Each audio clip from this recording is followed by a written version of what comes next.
Hello and welcome to the Hockey Gambling Podcast on the Sports Gambling Podcast Network. I'm your host, Ryan Gilbert. Joining me, as usual, is my co-host, Joel Meyer. How are we doing today, Joel?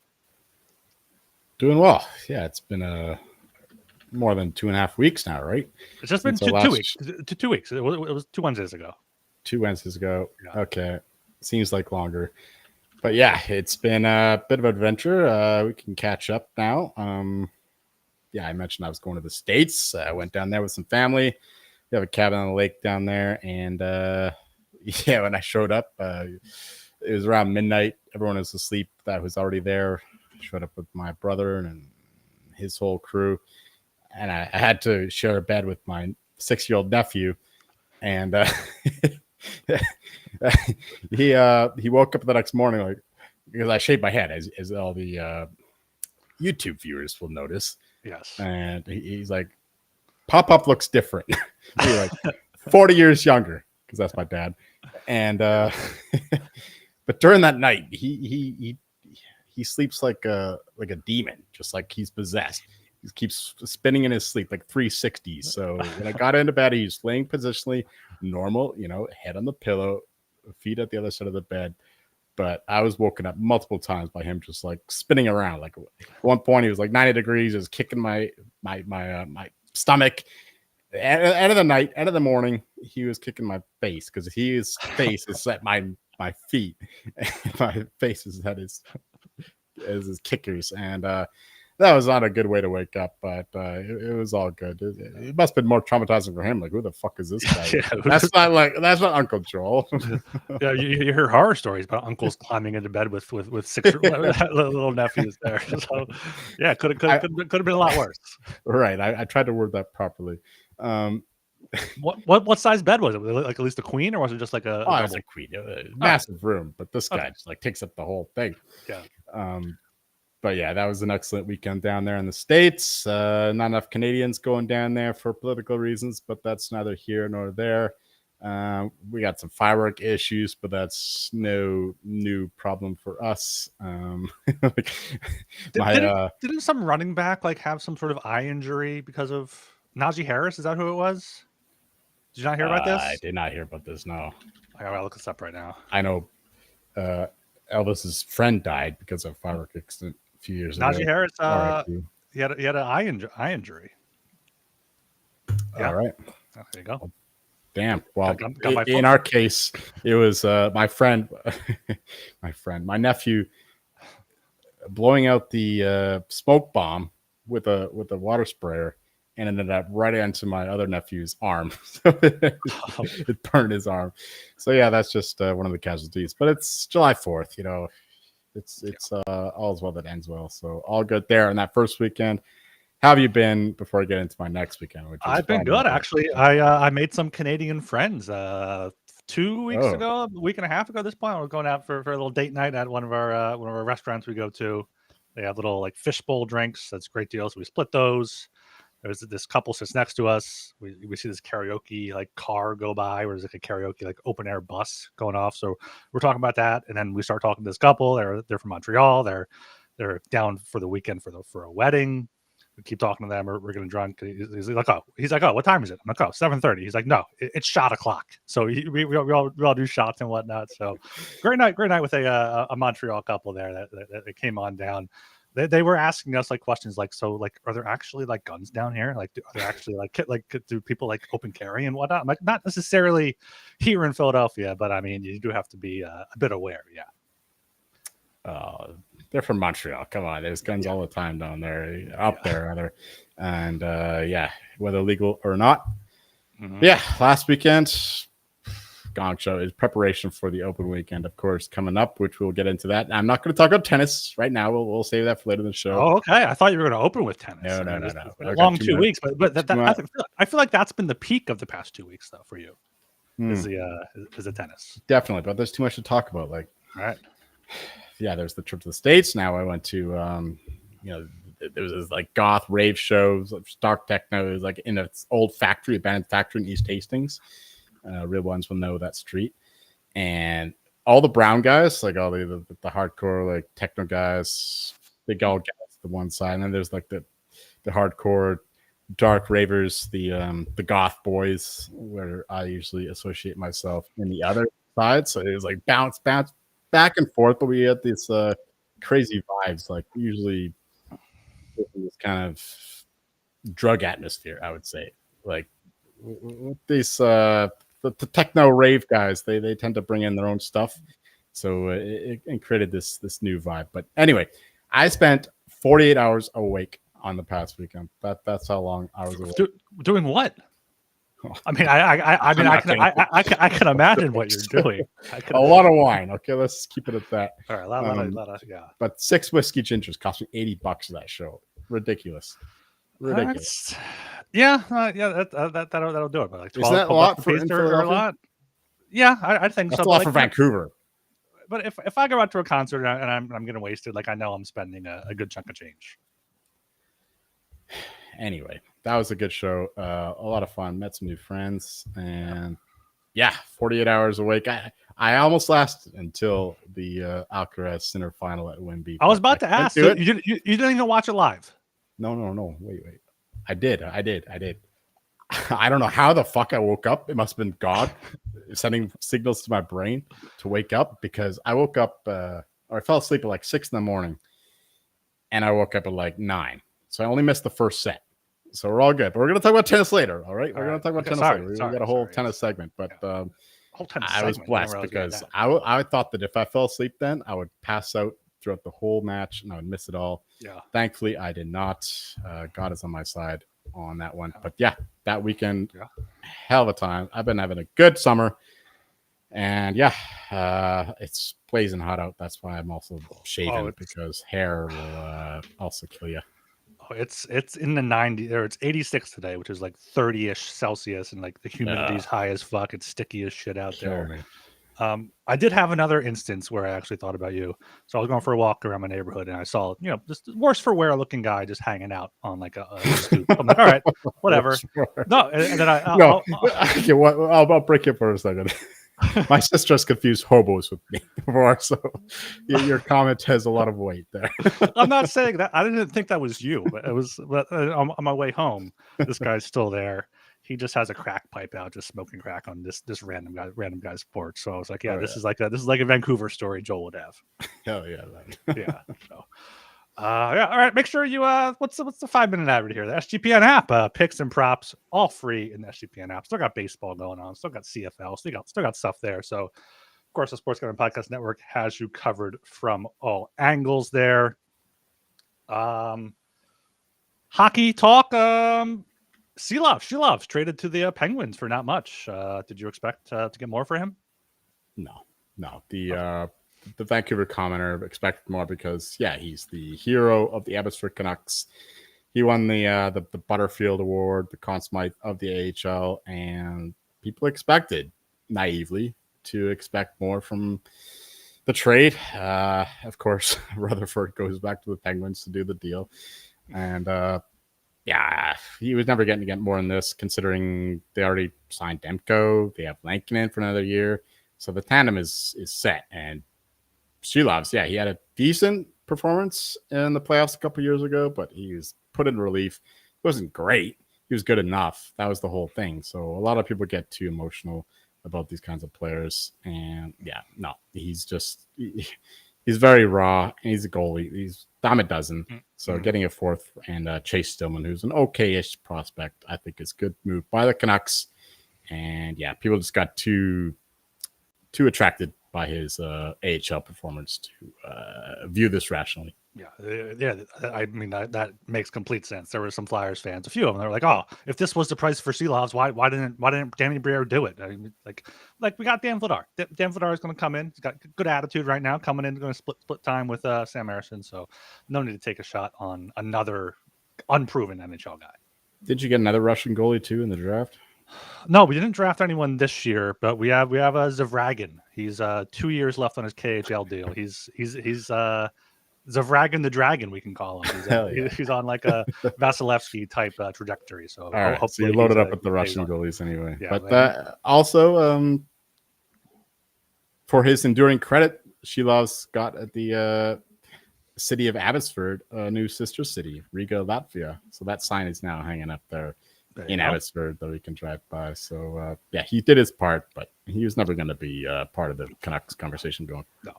Yeah, he'll always be remembered there in Abbotsford, which is what matters there. Don't think anything else really the past 2 weeks has happened of consequence hockey wise. I mean, like we had a bunch of stuff. I thought that you would be coming up with the goods.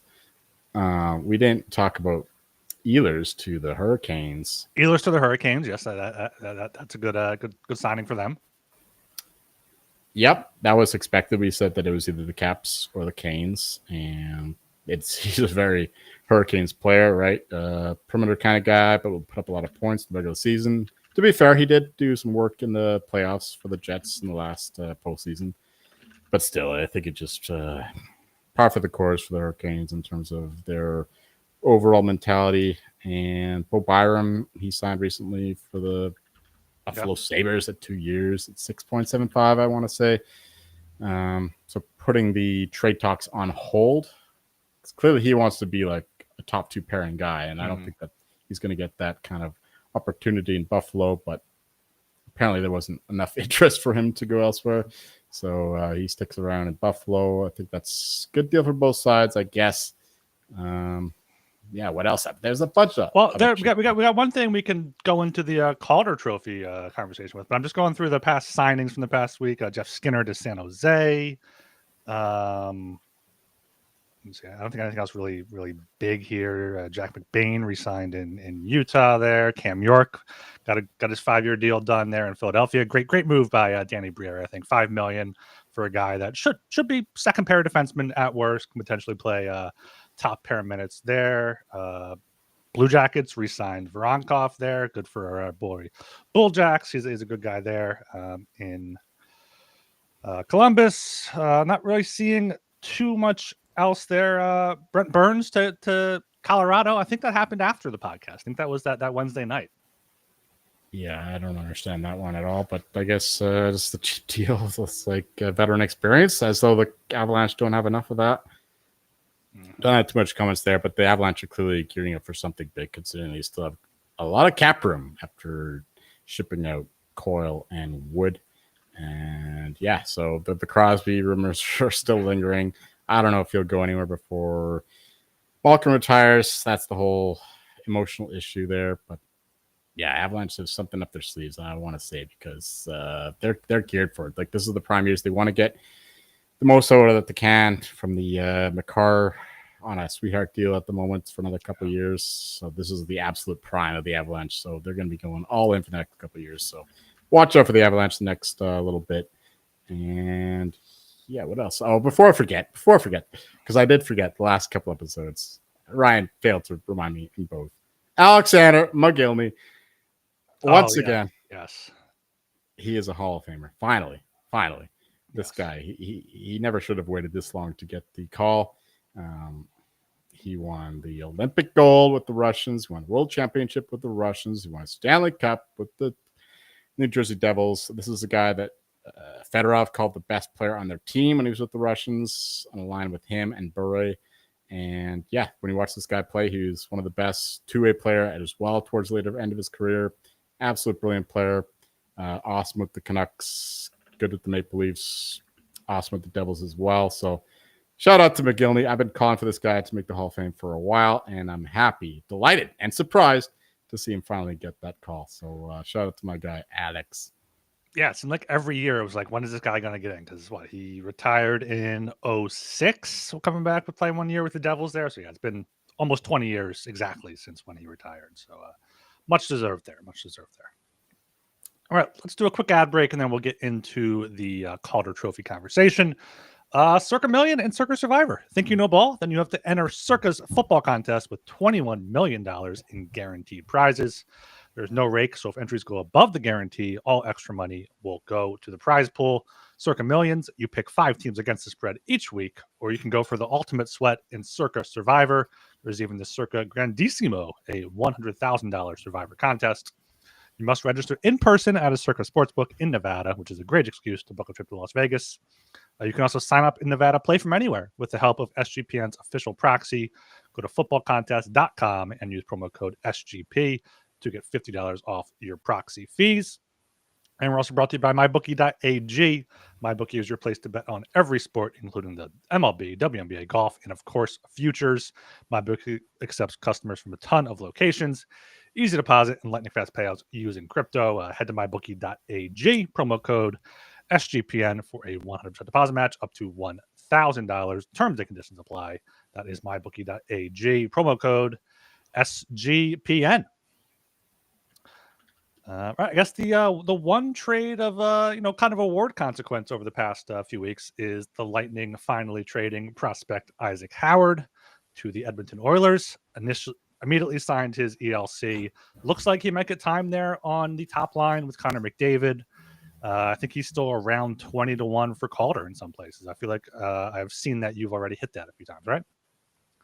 No, you don't like it. You're just going Demidov. Yeah, it's all Demidov, man. Look at I've got the whole Russian Orthodox monk thing going on. We're all Russian this year, especially in terms of the Calder Trophy. But I can understand the appeal because he'll be playing likely in the top 6 if he performs well in training camp early parts of the season, and he'll get his points. And we know that the Calder Trophy is often awarded just to who gets the most points. But it's tough because this guy, he was not desired by the Lightning. Let's put it that way. And or what was the story there? Like, why didn't he want to sign there? Remind me again. I think it's that he wanted to turn pro sooner, and the Lightning didn't want him to. I feel like that may be the crux of the issue. I don't know a ton about it. I don't know if it's actually fully come out, but they just weren't. I think they just weren't on the same page with his timeline. Interesting, because the Lightning the Lightning could use him. Like, yeah, put him in your top 6 and put him instead of signing Cam Atkinson or Jacob Pelletier. Like, that's the whole problem with the Lightning, right? They don't have the forward depth, so it's curious to me how they gave up on this guy, and they wanted to go with Sam O'Reilly, who was drafted a year or two before Isaac Howard. Maybe he put him in their bottom 6 depth, but that's interesting to me. I thought O'Reilly was drafted last year. So I think they got O'Reilly with the pick that the Flyers. Yeah, he was drafted last in the first round last year. All right. So he has a longer path to. So I guess that this guy just didn't want to go to Tampa. That's the whole issue. I don't know why he didn't want to go to Tampa. That's something that I'm not familiar with. But at any rate, this guy's got a lot of flash. He was the guy who showed up with the snazzy suit, and he showed up. He's like, I'm the best looking guy in this fucking draft. So we admire his confidence, which would fit in well in the Florida teams. But apparently there wasn't any kind of connection there in Tampa for whatever reason. But I'm not in tune with the details. So yeah, he wasn't going to sign Tampa, so they might as well have got something for him. So they got O'Reilly. And yeah, that's a good deal for Edmonton because I think that Howard is still the better prospect, all things considered. So I guess it, but at the end of the day, it's everybody against Demidov. Look at him; he's at 3-1 there. 3-1, yeah. But so I was looking at Demidov's like KHL numbers before he came on because I knew you were going to want to talk about him. And like, what did he have last year? Last year he had 49 points in 65 games. Now he's going up a level, if you want to, so to speak, from the KHL to the NHL. I feel like the Canadians are going to be a team that opponents aren't going to be like, all right, it's the Canadians, whatever. Teams are going to prepare for them now after their big jump last year. So, like, I could see him getting 50 points, but I just don't know if that's a slam dunk Calder win next season.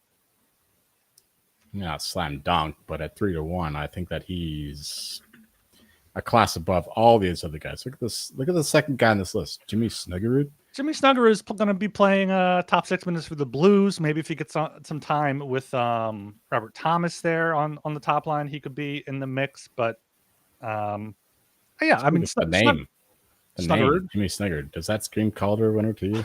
I the guess name not. itself, no. I guess not. No. Nikishin is interesting considering he is he was considered one of the best players, or if not the best player outside of the NHL for a year or so. Playing out of SKA, he's an excellent defenseman, but he's not going to put up the points, which of course, as we mentioned, is crucial for this award. Yeah. So I don't see that being a factor. He had 46 points last year. I didn't realize that. 56 points the year prior. I mean, playing on SKA.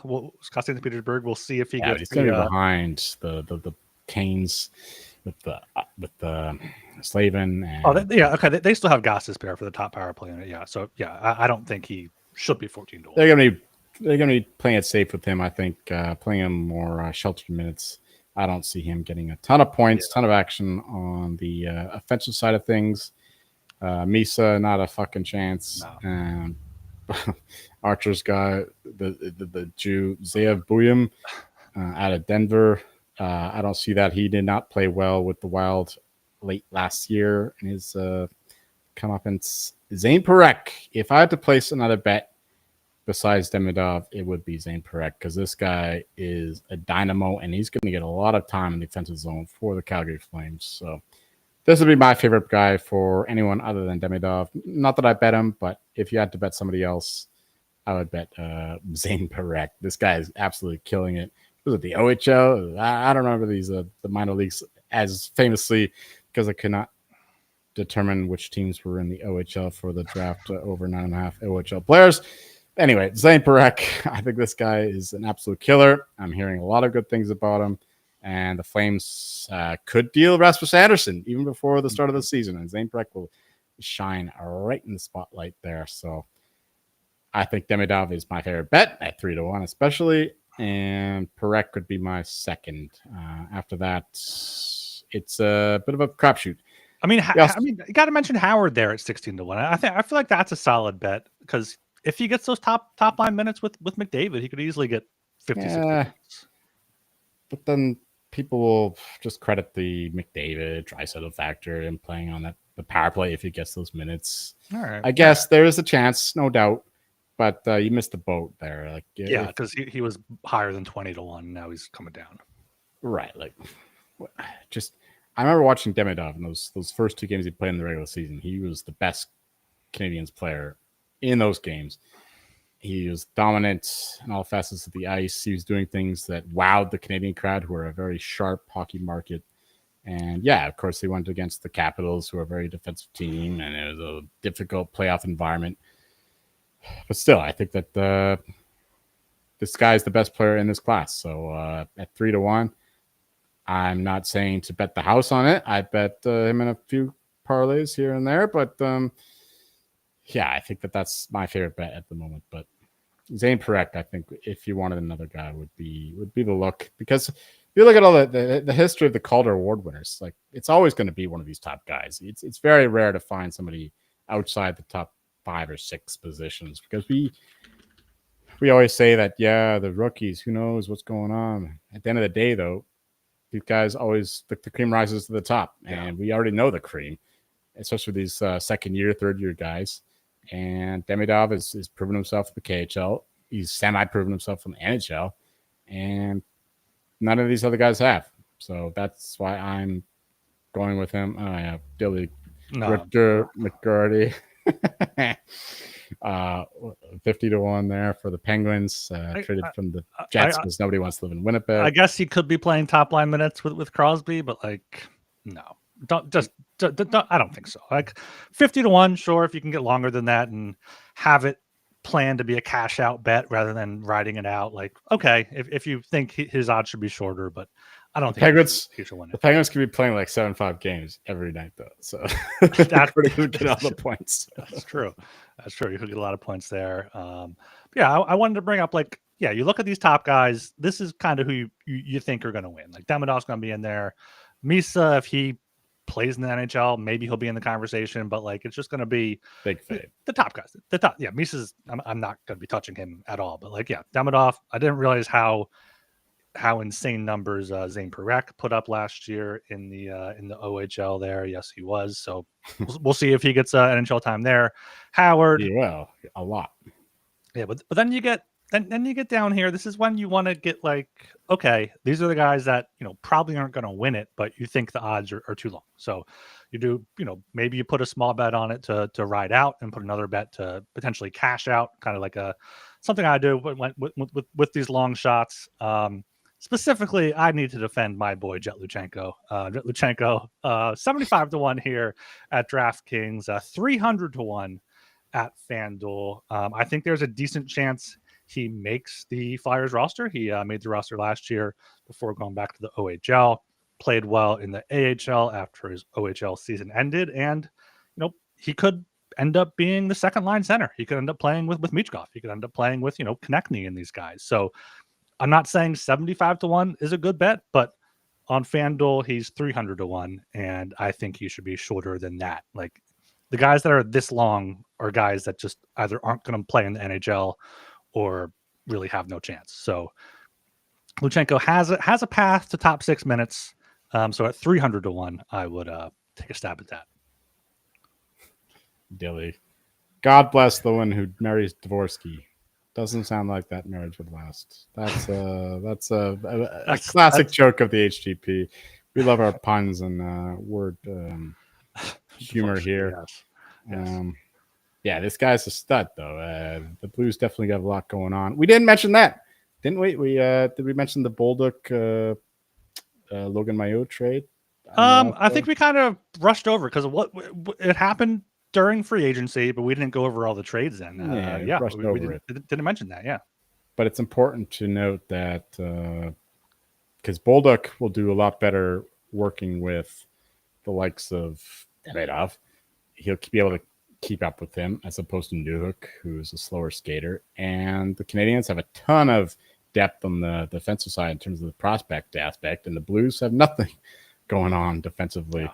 And yeah, I think that's a great trade for both teams. That's a pure hockey trade. So I love the Bolduc Logan Mailloux trade.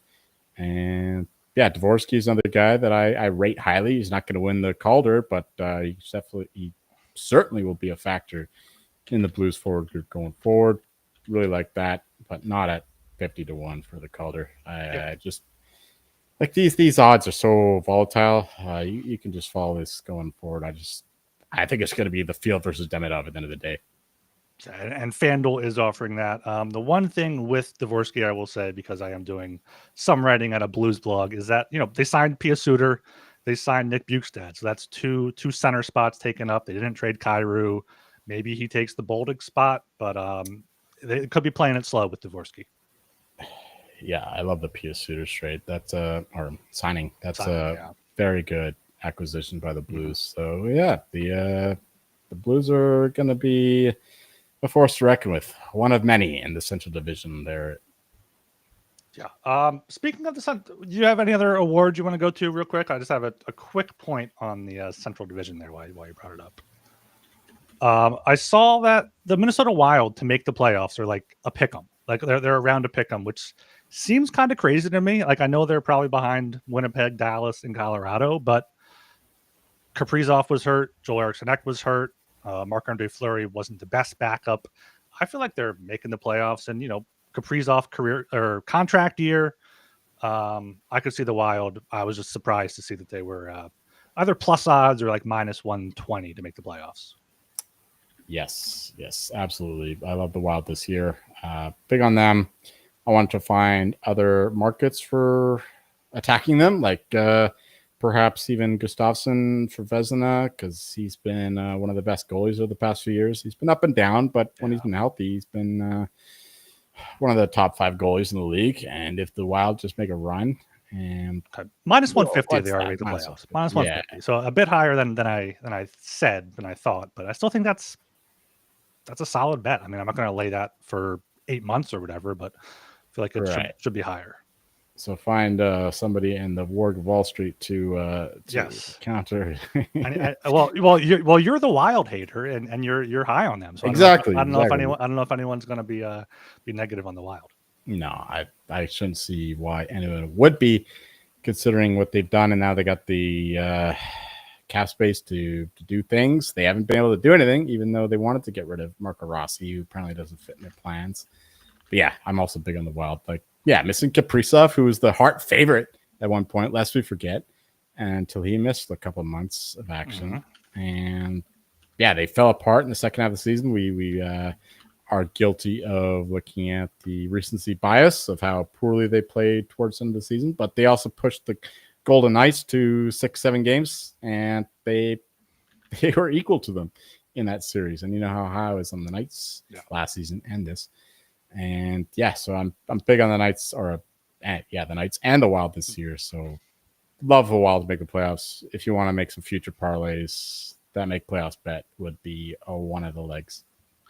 Yeah, and Kaprizov for Hart. I mean, you see here at DraftKings only 8-1, 12-1 at FanDuel, 820 at our friends at MyBookie. So shop around on that. But like Kaprizov, I was looking at his numbers a few days ago because the Flyers fans are like, all right, Kaprizov's going to come play with Michkov. He's averaging per 82 games like 47 goals or something crazy like that. So him for Hart, maybe him for the Rocket. Not sure what that 550 for the Rocket. No, I'd rather bet him for the Hart. But like Kaprizov for the Hart, 8-1, 12-1, definitely one to watch. But I also think with him, those odds aren't going to move until October, so you can wait and play them then.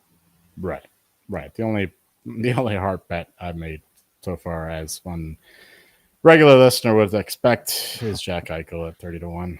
I think this guy's once again underrated. He should be one of those top guys in the 15-1 is probably his fair. Yeah, you got him 30-1, Marner 40-1 right there with Mikko Rantanen. I was kind of thinking about at 75-1 for Hart. He was kind of in McKinnon's shadow in Colorado. We'll see. He fit in there a bit with Dallas late in the year, so he could get a lot of credit because Dallas should be another great team. Just think 75-1 is a little bit long there for him. I don't hate that at all. Okay. Look at that Connor Hellebuyck 50-1. That's the biggest fade of the board. Let's do it again. And then Jack Hughes. Here he is at DraftKings 25-1. But I have FanDuel open as well. He's 40-1 there at DraftKings. Think that's a good look. I think that is one that could potentially come down a bit before the season. If FanDuel just corrects it to be in line with everyone else. But he's another one who was a Hart Trophy favorite, got hurt, and then kind of lost that there. That's the problem, right? He always gets hurt. But the Devils, I think, will be a great regular season team. I already bet them to win the Atlantic, or the Metro, rather. So definitely on the Devils once again, at least for the regular season. And yeah, Mr. Magic saying that Cooch got robbed back-to-back. I agree with you, but we're dealing with the voters here. And we know their biases and sympathies. And yeah, it's going to be tough for Kucherov to win one. I think that he should be shorter than 10-1, but given all the above, it's going to be tough to back him. I just pulled up the Metropolitan odds, and 4-1 for the Devils. I feel like that's way too high. Like the Hurricanes are the favorite, 125, 190 at Bet365. But like, I feel like the Hurricanes could take a lesson from the Panthers and the other teams. Just ride out the regular season, stay healthy, figure out what you're doing, and go into the playoffs. Like, no one cares in March. Like, secure your playoff spot, especially in the Metro. You can probably secure the second spot. Get home ice advantage in the first round, and let the Devils have all that excitement going into the playoffs, and then get shut down because they're too small. When Rod Brindamore said that, when he responded to an accusation that is the system you play an impediment to how you play in the playoffs, he's like, well, look at the Panthers. They play the same way we do, and they win the Stanley Cup. Well, how about you play like the Panthers in the regular season, where they just take a couple months off and take it easy in the regular season? So hopefully he takes a note from that lesson and let the Devils cruise to a Metro title.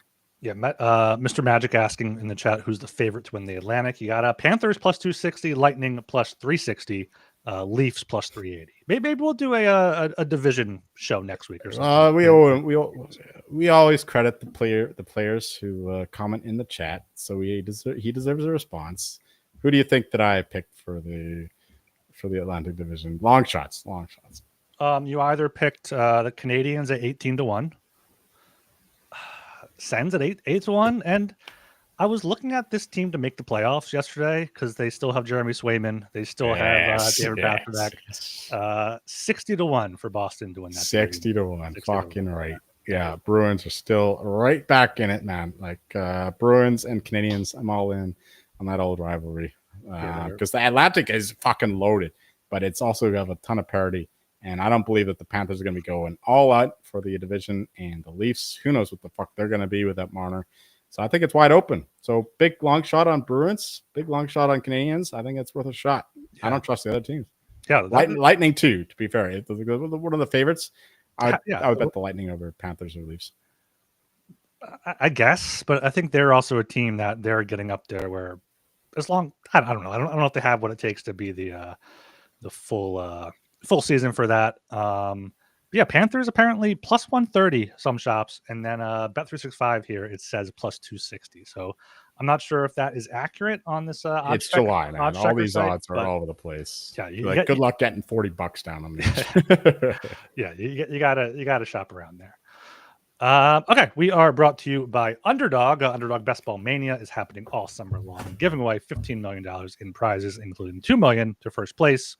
No waiver wire, no arguments about trades. Best ball is the best way to play fantasy football.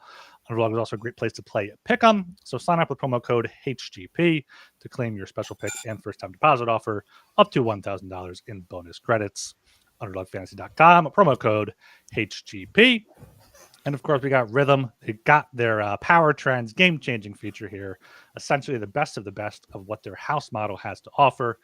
AR detected patterns where Rhythm's model has consistently won and has a high ROI. Power trends are updated daily and exclusive to Rhythm. No touts, no noise, just clean data-backed bets. MLB power trends are 254 and 147, a win rate of 63%, and a return on investment of 4.5% in their past 400 bets. WNBA also has a 20.7% return on investment. So download the Rhythm app, check out power trends, and start betting smarter. You know we will be. Get your 7-day free trial. sportsgamblepodcast.com/RITHMM. I got Dilly in the chat confirming Panthers are plus 260 on 365. And yeah, I wasn't trying to, brush off Mr. Magic in the chat. I thought he was just asking for the odds there. So wasn't trying to, brush him off there. Any other awards that really have you catch your eye here at all? I feel like the Vezina is probably one of the top guys. You did mention Gustafsson. He's at 30-1, maybe a Swayman bet at 30-1, but at that point, probably just take that division bet. I just feel like it's always one of the big names for the Vezina. Interesting to stall there at 30-1. Is Dilly making these odds? Oh man, we're on the. Oh, you're quacking. You're quacking big time. No, he's 45-1 elsewhere. I haven't bet it yet. It's in the back of my mind, right? Like, okay, this is a bigger conversation for another show because it ties into the Jack Adams Award with Quendel being favored. So that requires an entire segment. So I don't really want to talk about Vezina at all, really, because this award is the death of me for the past 4 or 5 years. Completely agree. Why is the Norris is not up here on DraftKings for some reason? So let me find it on MyBookie. Our good friends at MyBookie.ag has the Norris odds, but it's Makar plus 150, Quinn Hughes 208, Werenski 10-1, Dahlin, Lane Hudson 26-1. Someone that caught my eye on FanDuel was Luke Hughes. He's 300-1 at FanDuel. Let me just pull up FanDuel. You have any Norris thoughts, or just the big boys there? The only bet I've made is Gustav Forsling at 500-1.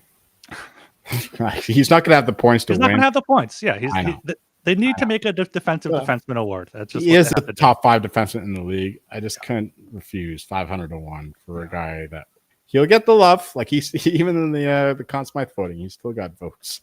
And for the Norse as well last year. So you never know. Analytic movement takes some more steps forward and makes a bigger step, makes a bigger performance in terms of the Norse voting. Gustav Forsling could make a leap forward, but 500 to 1. It's just a fun bet. Yeah. So I'll be waiting to see because it depends on how the Canucks do. If the Canucks are a playoff team, then Quinn Hughes has a chance. If they're not, it's just Makar. It's just Makar and Hughes. Yeah. And unless I don't even know who else would be in the mix. I mean, I guess Werenski has his name out there now. Lane Hudson, if he has another great season at 46 to 1. Jake Sanderson, that's my Jake guy. Sanderson. 90 to 1. This guy is criminally underrated. He's probably the best Senators player, to be honest. Like, fuck Brady Tkachuk, fuck my German guy, Timmy Stützle. Jake Sanderson is the best Sens player. So 90 to 1 there, I think, is not a terrible bet. Because this guy has leaps and bounds to go and limited potential. He's going to be number one forward there. So that would be my favorite long shot, other than Gustav Forsling. Yeah. Sanderson last year had the 10th most points among defensemen there with 57. He was 22, now going into his age 23 season. Could take a huge step forward. Yeah, 90 to 1 there is a good number on him. Right. If you like the Sens, that's my favorite bet. If you like the Sens, make the playoffs, win the division, whatever. Travis Green win Jack Adams. I think Sanderson 90 to 1 for Norse is better than all those. Yeah. Okay, you want to touch on Jack Adams or save that for next week? No. All right, let's get into your whole segment. Anything else here before you get into your tennis talk then? No, I haven't thought about hockey really since the Stanley Cup final and the draft rather. So yeah, let's talk other sports, man. Like my man Yannick Sinner got the job done. Unfortunately, I bet Alcaraz before the tournament, but thanks to my good friend, my very good friend Zhang Li, when I was hammered, wasted, whatever. A Saturday night, he's talking me into Sinner. It doesn't take much to talk me into betting Sinner, and I didn't want to have an emotional investment versus my financial investment in this final. So I'm like, okay, Zhang, I'm with you. Let's fucking bet Sinner. And sure enough, he dominated Alcaraz, losing the first set, which I slept through, but I woke up for the second set, and it was all Sinner then forward. Even in the fourth set, you can never write out Alcaraz out. You can never run him out. And Sinner is unflappable, though, in terms of his composure. You could say that he bailed, he choked, whatever, at the French with 3 championship points. But even those points were mostly just Alcaraz, like a rat in a corner, just absolute destroying when he's at the death, this cornered rat. Those are the most fierce enemies, and that's what happened there. But in this case, Sinner didn't let him get that chance. It's going to be a fantastic rivalry going forward. I love that performance. I love the championship ceremony. It was absolutely beautiful. I indulged in that all Sunday long. And yeah, I think that carries forward because we bet a lot of Sinner in the U.S. Open. A lot better numbers, but you can still find him at plus money now. And I think that he dominates that court. And Alcaraz is a lot more susceptible to losing to mid-range players, even scrubs. Even if you look at the close call with Fognini, the old man, in the first round against in the Wimbledon. So yeah, we love Sinner in this U.S. Open. Thankfully, we can be emotionally and financially aligned. And we bet Mira Andreeva a long time ago at big numbers, so I can't really recommend that now. But so far, we're going with Mira and Iga Swiatek. Oh yes, we didn't even mention Iga. Absolute domination against the American Amanda Anisimova. 6-love. Didn't win a fucking game. That was perfection. Didn't even let me sleep, man. Like, I was going from one high to another high. Yeah, that was absolutely beautiful by Iga. 750, 8 to 1 on that one. Incredible performance. Finally won a Wimbledon. It's been a bugaboo tournament of mine in tennis, but got that out of the way. Now we're on to the US Open. Yeah, so early on, we're going with Sinner and Iga to win those, and Mira too, but the prices have drastically dropped. since when we bet them. But tennis is in a great spot with all the chaos on the women's side. Anybody can win kind of thing, whereas the men is just like Alcaraz and Sinner. It's their time. Dual kings fighting Sinner, Alcaraz, Italy versus Spain, although Sinner is really German, Austrian, but we won't go there tonight. Yes, so we're on a high from tennis. It was a very good weekend in that respect. And that's it for tennis. I don't know if you watched the Wimbledon final at all. No, I did not. Okay. No. All right. We'll carry on to I don't know, CFL.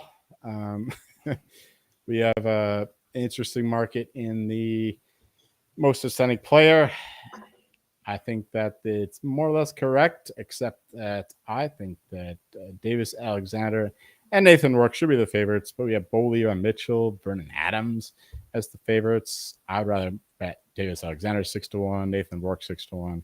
Nothing like our Brady Oliveira 50-1 last year, but still some value there because those are the two quarterbacks that are dominating this league. Bo Levi Mitchell will get the points, get up the stats, but I think the Hamlet cast will come down to earth.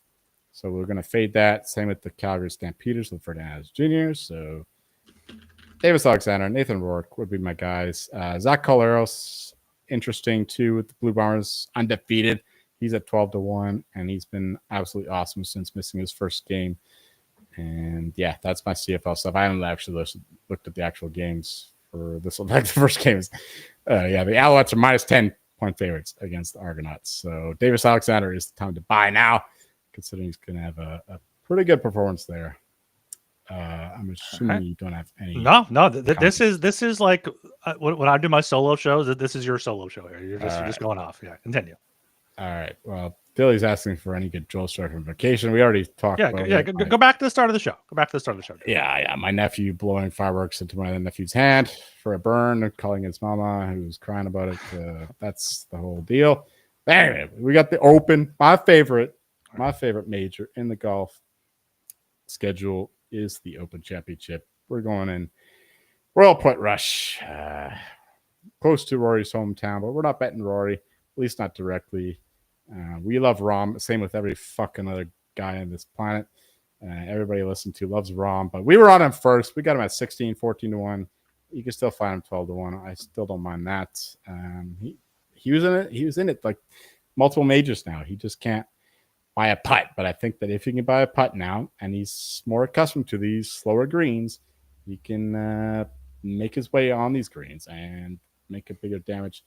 In this respect, big fader of Bryson DeChambeau. He's a big driver and all that. He's certainly learned his thing doing the putting, the short game and all that, but still 22-1. That's a big fade. But Rom is our big guy. We also bet European winner plus 125 because we like Albert, we like Hatton, we like Hovland, all these guys at certain numbers.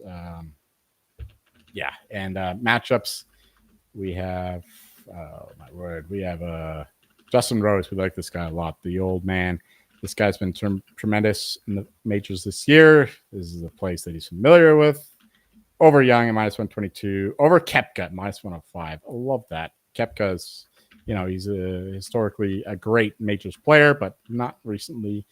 So I trust Justin Rose in that respect. Fitzpatrick, another guy that we bet outright, like 52-1. Or Morikawa at plus 115. And finally, not finally, actually, got some more groups to go. Hideki Matsuyama over Ben Griffin, even money. Matsuyama can play anywhere. I think that Griffin is an American player. He had a certain run, but going overseas, I don't expect him to keep up. So Hideki, a Masters winner, of course, to win there. Even money in that matchup. Groups, Schauffele, 12-1. I like that quite a bit. He's another Open winner. He's, of course, the defending champion. And Scheffler, I don't think that he's going to be at his very best. Of course, he'll still be in the mix. He'll still be top 20, top 10 maybe. But Schauffele, I think, is the guy to play there at 12-1 for the top American. And once again, top UK and Ireland, Fitzpatrick, 12-1. I guess it would be a fade of Rory and Hatton and the like. But 12-1 is too big of a price for a guy who's been playing excellent excellent golf. He was very good at the Scottish Open last week. So Fitzpatrick, very good there, 12-1 for top UK and Ireland. Top Korean, Tom Kim, plus 275. I got a big hard on for this guy, Tom Kim. This is the guy who's like, he had an injury or something, but his team just kept playing. I love that kind of spirit, and he's been playing better. He did a pretty good performance. 2 of the Scottish Open, which is corollary with the performances at the Open. So we like that as well. Finally, really finally, Tom McGibbon. This is the guy who is a member at this course, top 40, plus 125. You can get him top 30 at plus 190 if you prefer. This is the guy that John Rahm, who plays with him on the Live tournament, he vouches for him as well. So Tom McGibbon to top finish, top 30, top 40, something like that. So, or if you can find in matchups, certain matchups, especially against the likes of I don't know who's in his range. I haven't looked that far. But anyway, that's my open card for this week. I'm gonna be fucking hammered. I'm gonna try to push my 48-hour waking record that I set last weekend. So yeah, this is my favorite golf tournament of the year, so I'm gonna be dialed in. So I'm pumped. Just stay up for the whole tournament. What's that? 96 hours at least, probably 100 hours. Well, I gotta work the first 2 rounds. That's true. That's true. Yeah. Get up Saturday for tea time, and stay through till Sunday evening. Exactly, that's the plan, man. Yeah, there you go. All right. Anything else there? I feel like you got some good points out there. I fleshed it all out. It came all over the screen. All right. Perfect there. Make sure you subscribe to the Hockey Gambling Podcast on YouTube. Like the videos, comment, all that good stuff there. Leave us some 5-star rating and reviews on Apple and Spotify, especially if you're listening this far into an off-season show and you have not left a review so far. What are you doing there? So also follow us on Twitter at HockeySGPN. Get in the Discord, sg.pn/Discord. I am Ryan Gilbert. You can follow me on Twitter at rgilbertsop. And I'm Joel Martin. You'll find me recommending Gomorrah, this Italian series, the original Sopranos. Of course, it came way later, but in terms of the actual violence and the drama, I think that this will satisfy any fan of the Sopranos, as you know I am. So, Gomorrah.